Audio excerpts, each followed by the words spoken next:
கிராமங்களிலும் நகரங்களிலும் வாழ்விடங்களிலே முதலாக அமைந்த திருக்கோயில் எம்பெருமான் ஸ்ரீமன் நாராயணனுடைய பெருமாள் கோவில்கள்.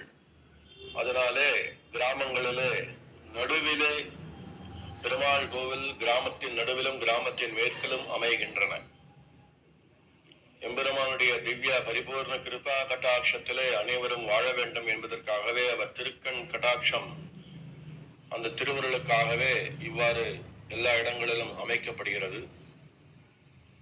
எம்பெருமானுடைய கோவில் மற்றும் அகங்களிலே வீடுகளிலே ஆராதனத்தை முகத்தொளித்தவர் பெருமானுடைய இதய கமலத்திலே தோன்றிய ஸ்ரீ வைகானச மகரிஷி, ஸ்ரீ விகனச மகாமுனிவர்.